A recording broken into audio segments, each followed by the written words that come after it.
Segenap para masyayikh yang saya hormati hadir di depan kita, Gus Rofi,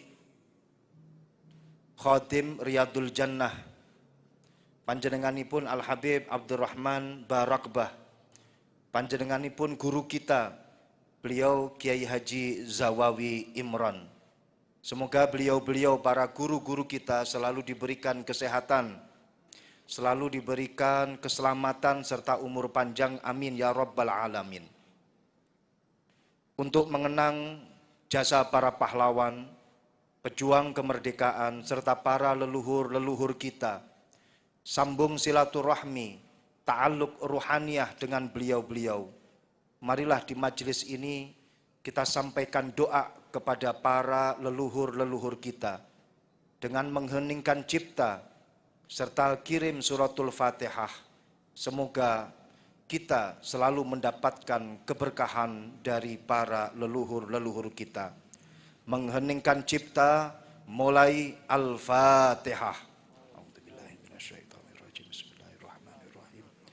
Alhamdulillahirabbil alamin arrahmanir rahim maliki yaumiddin. Iyyaka na'budu wa iyyaka nasta'in ihdinas siratal mustaqim. Majelis ini sebenarnya adalah tausiah untuk kita. Majelis ini pada dasarnya adalah mau'idhah tersendiri untuk kita. Jadi walaupun toh saya tidak pakai berbicara di depan panjenengan semuanya, sebenarnya majelis ini adalah mau'idhah untuk kita semuanya. Kenapa? Di majelis ini kita teringat dengan apa yang telah dilakukan oleh para pejuang-pejuang kemerdekaan.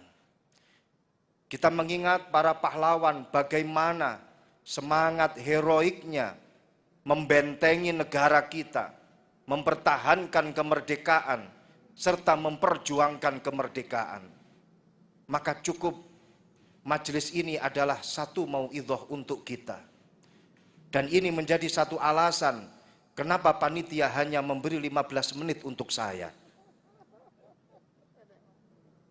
Ketika majelis ini mengingatkan kita kepada apa yang telah diperjuangkan oleh para leluhur-leluhur kita, maka kita harus menjadi satu generasi yang menjadi kebanggaan para leluhur-leluhur kita.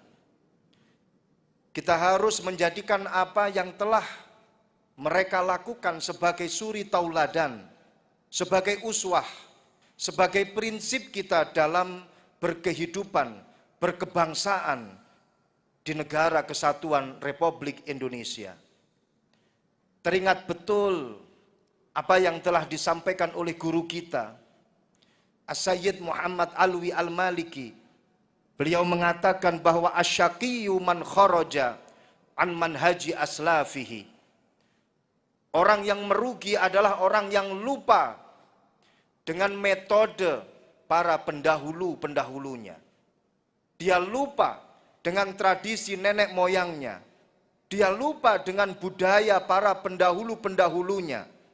Ketika ada generasi yang memiliki karakter lupa dengan masa lalunya, maka dia adalah generasi yang merugi. Itu apa yang disampaikan oleh As-Sayyid Muhammad Alwi Al-Maliki. Sehingga ketika ada satu generasi yang tidak mengerti akan sejarah masa lalunya, niscaya dia tidak akan mampu merangkai masa depannya dengan indah. Seperti satu pepatah Arab mengatakan, ummatun la ta'rifu tarikhaha la tuhsinu syaghata mustaqbaliha. Ketika ada satu umat, satu komunitas, satu generasi yang mana dia tidak mengetahui sejarah masa lalunya, siapa leluhurnya, apa yang dilakukan oleh nenek moyangnya, sama sekali dia tidak mengetahui, niscaya dia tidak akan mampu merangkai masa depannya dengan indah. Betul apa yang disampaikan dalam satu makalah. A people without knowledge of their past history, origin, and culture is like a tree without root. Kalau kita maknani dalam bahasa pesantren, a people utawi menungso. Without knowledge, kelawan tanpa pengetahuan of their past history, ing sejarah masa lalunya, ini menjadi maf'ul bih. Iku is like a tree, ini menjadi khobar daripada mubtada a people. Mubtadaun zaitun wa adirun khobar, in kulta zaitun adirun mani'tadar. Ini yang kemarin didengar oleh Pak Niko, Kapolda Jawa Timur, ketika beliau mengantar Pak Kapolri sowan silaturahmi ke pondok pesantren Lirboyo, bersama-sama dengan santri-santri Lirboyo membaca solawat, menggemakan solawat di Aula Muktamar Lirboyo. Beliau juga mengetahui apa yang saya baca, tapi kalau saya suruh artikan mungkin harus mondok lagi beliau.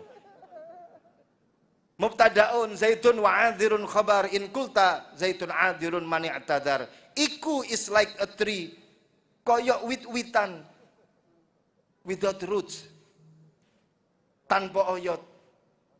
Jadi ketika a people without knowledge, tanpa pengetahuan of their past history, ing sejarah masa lalu nih, origin lan asal usule, and culture lan budaya nih, iku is like a tree, koyok wit-witan tanpa oyot.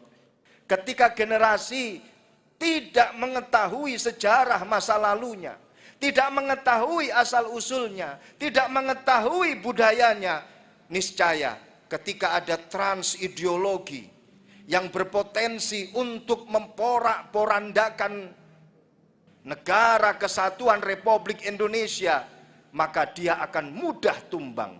Ketika ada trans ideologi yang berpotensi untuk transnasionalisme, dia dalam posisi tidak mengetahui sejarah nenek moyangnya, maka dia akan mudah tergerus dengan arus trans ideologi tersebut. Na'udzubillah min dzalik. Sehingga dalam acara malam hari ini kita dibimbing oleh Ibu Gubernur, kita diberikan pelajaran oleh Ibu Gubernur bagaimana kita bisa menjadi generasi yang tahu betul, memahami betul, dan menghormati betul tentang apa perjuangan yang telah dilakukan oleh para pendahulu-pendahulu kita. Majelis ini, ketika kita mengingat sejarah masa lalu perjuangan para pahlawan, setidak-tidaknya ada 3 hal yang bisa kita ambil hikmah. Yang pertama adalah semangat perjuangan para pahlawan, semangat pembangunan, semangat mengisi kemerdekaan, semangat persatuan. Semangat ini menjadi penting dan bahkan menjadi pondasi untuk kita. Bagaimana kita mengisi kemerdekaan ini? Tanpa semangat, nonsen. Generasi membangun negaranya, bangsa membangun negaranya tanpa semangat, nonsen. Kenapa? Karena uluwul himmah huwa aslur riyasah. Catat. Ini mungkin artinya kelak akan muncul dalam ujian seleksi CPNS. Uluwul himmah huwa aslur riyasah. Tingginya semangat adalah pokok daripada kepemimpinan. Dia bisa menjadi seorang pemimpin ketika dia memiliki semangat yang tinggi. Dia bisa memimpin rakyatnya ketika dia memiliki semangat yang tinggi. Maka semangat ini ada dalam barisan depan, bahkan ada di depan hati kita. Ini yang saya sampaikan bukanlah satu teori kepemimpinan belaka tanpa dasar dari ilmu agama. Al-Imam Al-Ghazali di dalam kitab Ihya Ulumuddin mengatakan, i'lam anna hudural qalbi sababuhu al-himmah. Ketahuilah, kata Imam Al-Ghazali, hadirnya hati kita menjadi hadir, hati kita menjadi tergerak, penyebabnya itu adalah himmah. Penyebabnya itu adalah semangat. Fa inna qalbaka tabi'un li himmatika. Sesungguhnya hati kalian ini mengikut pada himmah kalian. Hati kalian ini berjalan di belakang semangat kalian. Ketika kalian tidak memiliki semangat, maka hati kalian akan mati. Dan kalian tidak akan bisa berkarya. Dalam kitab Ta'limul Muta'allim, seperti yang dipelajari oleh Ibu Gubernur kita ketika beliau mondok, jarang-jarang ada gubernur tadi dalam sambutan bisa melantunkan ayat Al-Quran, mendalil, membacakan satu ibarat. Ini mungkin hanya 1 dari 1000 gubernur yang ada di dunia. Dalam kitab Ta'limul Muta'allim dikatakan, yatirul mar'u bihimmatihi kama yatirut tayru bijanahaihi. Manusia terbang dengan semangatnya, layaknya seekor burung yang terbang dengan sayapnya. Burung ketika mengepakkan sayapnya, semakin keras dia mengepakkan sayapnya, semakin tinggi dia akan terbang. Sama, manusia ketika dia memiliki semangat, semakin tinggi, semakin besar semangat yang dia miliki, maka semakin tinggi dia akan terbang dan mampu menggapai segala harapan dan cita-citanya.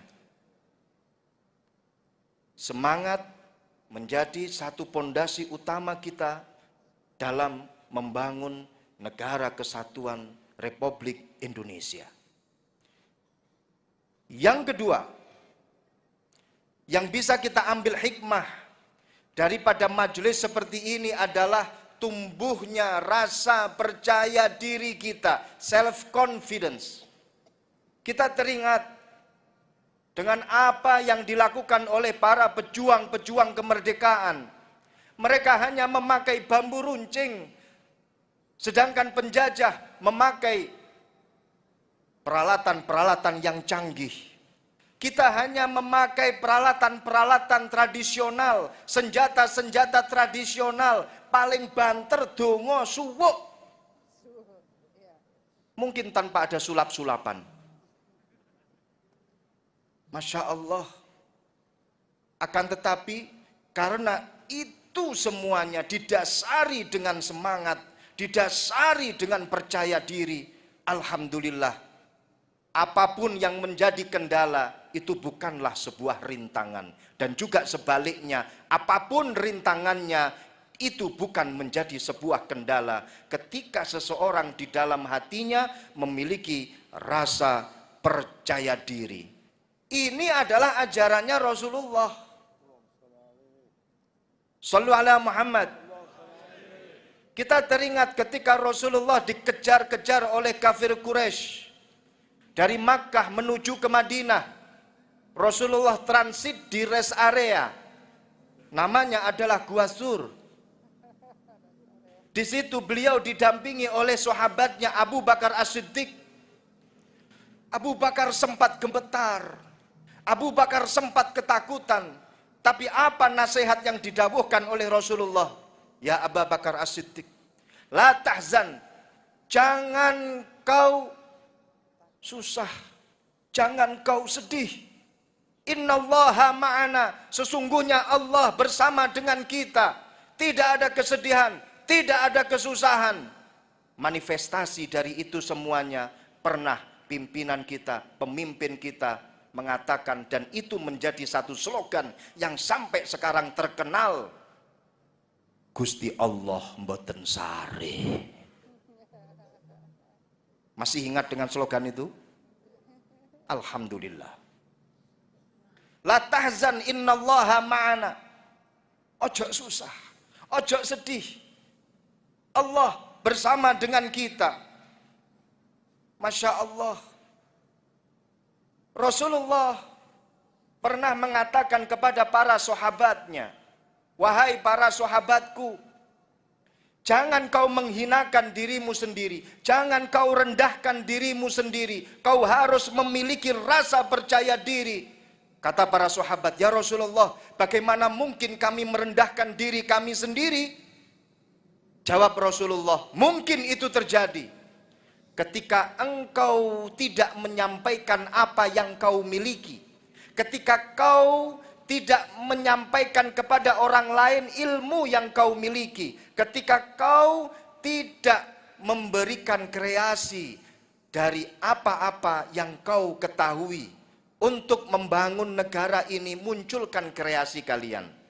Untuk membangun bangsa ini, munculkan, tularkan ilmu yang kalian miliki. Kata Rasulullah, orang menghinakan dirinya sendiri ketika dia tidak menularkan ilmu atau yang dia miliki kepada orang lain. Karena apa? Kelak nanti di akhirat dia ditanya oleh Allah Subhanahu wa ta'ala. Wahai hambaku, kenapa kau tidak mentransformasikan apa yang kau ketahui kepada orang lain? Kau punya ilmu, kenapa kau tidak sampaikan? Kau punya skill, kenapa kau tidak create? Kenapa kau tidak tampakkan? Kau punya keahlian, kenapa kau tidak sampaikan? Kenapa kau tidak wujudkan? Ketika dia ditanya oleh Allah Subhanahu wa ta'ala semacam itu, ya Allah, kami takut ya Allah, kami tidak punya rasa percaya diri ya Allah. Apa kata Allah? Salah kau bilang seperti itu. Semestinya kau hanya takut kepada Allah, jangan takut kepada orang lain. Ini adalah ajaran dari Nabi kita Muhammad sallallahu alaihi wasallam.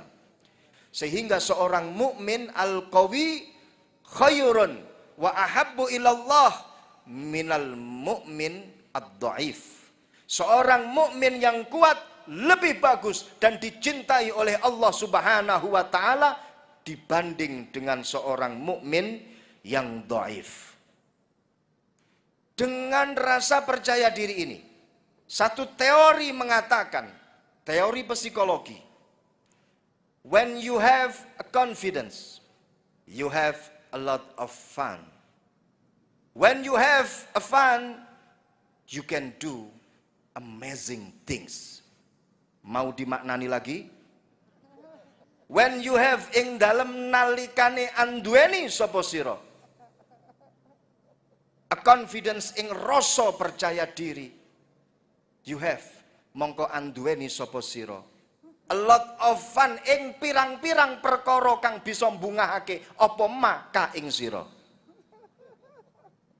When you have lan ing dalem nalikane anduweni sapa sira, a fun ing rasa bungah, you can do mongko bakal bisa nglakoni sapa sira amazing things ing perkara kang bisa ndadekake gawok apa maka ing sira. Tepuk tangannya mana? Ini kalau bukan dari pesantren gak iso niki. Shallu ala Muhammad. Yang ketiga, dari majelis ini memberikan satu hikmah yang luar biasa, yaitu cinta tanah air, hubbul watan, kecintaan kita kepada tanah air kita. Slogan yang selalu disampaikan oleh Mbah Kiai Hasyim Asy'ari, hubbul watan minal iman. Ini ajaran tidak hanya ditemukan di dalam ajarannya Rasulullah sallallahu alaihi wasallam. Bahkan sejak zamannya Nabi Ibrahim alaihi salam, Nabi Ibrahim Abul Anbiya, bapaknya para nabi, tiga agama semuanya bermuara kepada Nabi Ibrahim, yang kemudian dikatakan sebagai Abrahamic religion, Yahudi, Nasrani, dan Islam. Bapak dari ketiga nabi-nabi dari agama ini pernah mengatakan, dan ini tersurat di dalam Al-Quran, wa idh qala Ibrahim rabbi ja'al hadha baladan amina warzuq ahlahu minas samarat man amana billahi wal yaumil akhir qala wa man kafar fa umatti'uhu qalilan summa attarruhu ila adzabin nar. Nabi Ibrahim mengangkat tangannya dan berdoa kepada Allah, ya Allah, jadikanlah negara ini, apa yang dimaksud? Negara Makkah. Jadikanlah negara ini ya Allah, negara yang aman, negara yang sentosa. Dan berikanlah rizki yang melimpah kepada siapa? Kepada ahli negara ini. Dengan kriteria begini ya Allah. Ini proposal yang disampaikan oleh Nabi Ibrahim kepada Allah. Dengan kriteria semacam ini ya Allah, man amana billah wal yaumil akhir. Dengan kriteria mereka-mereka yang beriman kepada Allah dan beriman kepada hari akhir. Proposal tersebut ditolak mentah-mentah oleh Allah Subhanahu wa taala. Allah langsung mengatakan, qala wa man kafar, ya Ibrahim, siapapun yang bertempat di negara itu akan aku beri rizki. Akan aku beri rizki. Sedikit rizki yang ada di dunia aku berikan kepada mereka, biar mereka mencicipi rizkiku. Summa atarruhu ila adzabin nar. Kelak nanti di akhirat dia akan memiliki tempat tersendiri di nerakanya Allah. Artinya bagaimana? Bagaimana Nabi Ibrahim diajarkan oleh Allah Subhanahu wa taala tentang memberikan sesuatu kepada orang lain tanpa pandang bulu, tanpa pilih kasih. Siapapun harus diurusi, siapapun harus diayomi. Ini menjadi semangat para ulama, karena riayatul ulama, himmatul ulama ar-riayah. Himmah daripada ulama itu adalah ngayomi. Nabi Ibrahim diajari oleh Allah untuk ngayomi semua bentuk masyarakat yang ada di sekitarnya. Dulu pernah, sedikit kasih waktu, mohon maaf Bapak Panitia. Nabi Ibrahim suatu ketika malam hari beliau akan makan, beliau tidak menemukan teman untuk dinner. Akhirnya beliau keluar dari rumah. Beliau mencari teman yang mana sekiranya teman tersebut mau untuk diajak dinner, untuk diajak makan malam. Alhamdulillah ketemu. Ayo makan bareng sama saya. Di rumahnya Nabi Ibrahim, makan itu berdua. Nabi Ibrahim bersama teman barunya, seorang yang belum beliau kenal. Tengah-tengah makan, Nabi Ibrahim bertanya, siapa namanya, kamu dari mana, sampai bertanya tentang keyakinannya. Keyakinanmu apa, Tuhanmu siapa, agamamu apa. Ternyata dia tidak beriman dengan Tuhannya Nabi Ibrahim. Maka Nabi Ibrahim seketika itu langsung marah dan mengusir orang tersebut. Keluar kamu, ternyata kita tidak satu partai ketuhanan. Keluar kamu. Masya Allah, seketika itu Allah mengutus malaikat Jibril untuk mengingatkan Nabi Ibrahim, ya Ibrahim, sejak orang ini lahir, ini pesan dari Allah, wahai Ibrahim, sejak orang ini lahir ya Ibrahim, sampai saat ini Allah belum pernah memutus rizkinya Allah untuk orang ini. Kau berani-beraninya, tengah-tengah dia makan, kau putus makanannya dan kau suruh keluar dari rumahmu. Allah tidak pernah memutus rizkinya untuk dirinya, tapi kau berani sekali wahai Ibrahim. Masya Allah, ini menjadi satu pelajaran. Alhamdulillah, kita bisa mengambil hikmah dari itu semuanya dan kita rasakan. UMKM Jawa Timur untuk semua. Pemberdayaan ekonomi di Jawa Timur nggak hanya untuk mereka para pebisnis, para pengusaha, akan tetapi pondok pesantren juga punya program OPOP. Alhamdulillah. Beasiswa biasanya untuk perguruan tinggi umum, eksakta dan lain sebagainya. Alhamdulillah, LPPD di Jawa Timur luar biasa, bahkan menjadi percontohan program-program untuk provinsi selain Jawa Timur. Saya nggak ngelem Bu Gubernur loh ya, karena saya sendiri terlibat di LPPD sejak tahun 2006. Waktu itu Pak Dekarwo masih jadi sekda Provinsi Jawa Timur. Ini menjadi satu warisan terus-menerus yang dilakukan oleh pemimpin-pemimpin Jawa Timur. Alhamdulillah. Semoga pemimpin-pemimpin Jawa Timur khususnya yang saat ini diberi amanah untuk ngayomi kita semuanya, selalu diberikan keistiqomahan, selalu diberikan kesehatan, selalu diberikan keselamatan. Bibarkati hadal majlis ya Rob, apa yang ada di dalam hati kita semoga diijabahi oleh Allah Subhanahu wa ta'ala. Sekian mungkin yang bisa kami sampaikan. Mohon maaf Ibu Gubernur bila ada sesuatu yang tidak berkenan di hati panjenengan dan juga di hati para hadirin hadirat yang dimuliakan Allah. Mohon maaf. Nyuwun agunging sih samudra pangaksami wal afu minkum. Wassalamualaikum warahmatullahi wabarakatuh.